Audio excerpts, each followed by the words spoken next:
It's February 11th, and in today's readings in Torah, we're in Exodus chapters 32 and 33.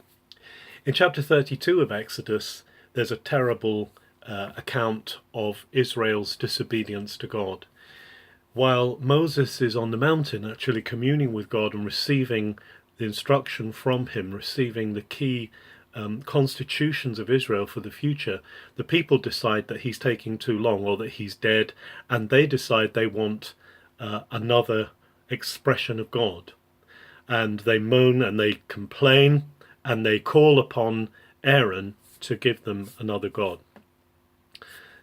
It's worth noting here that when people make decisions without reference to God, it always ends in problems. It always ends in bad outcomes. People on their own without God are unable to do the things of God. So they make a calf of gold, probably reminiscent of some of the gods, the false idols that they've been worshipping in Egypt, and Aaron says, "This is the God who delivered you from Egypt." Moses, of course, comes down the mountain. God tells him that the people are disobeying him. There's an interesting moment in chapter 32 where God says, actually, I'm going to destroy the people of Israel, and I'm going to make you, Moses, the new Abraham.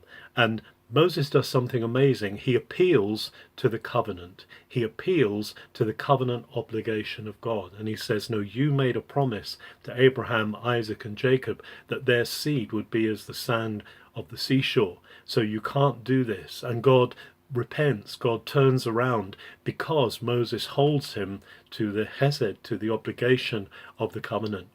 So there is terrible loss. The tribe of Levi go through and they slay many people, 3,000 people in the camp. And then God says to Moses, I can't go with you. I can't go with this people. They're too much of a burden to me. They're too hard and rebellious. But then Moses says, latterly in chapter 33, God, we need you to go with us in person. Now the word that Hebrew uses there, when it says, I will go with you, my presence will go with you, and then Moses says, if your presence doesn't go with us, don't take us any further, that word is the word panim, which in Hebrew simply means face. There's no word presence as such in Hebrew, it's the word face. And face is very personal. It's not an ethereal force in the atmosphere. What Moses is asking for is the very face, the very person of God to go with them and to stay with them. We need God's presence every moment, but his presence is not just an ethereal something in the air.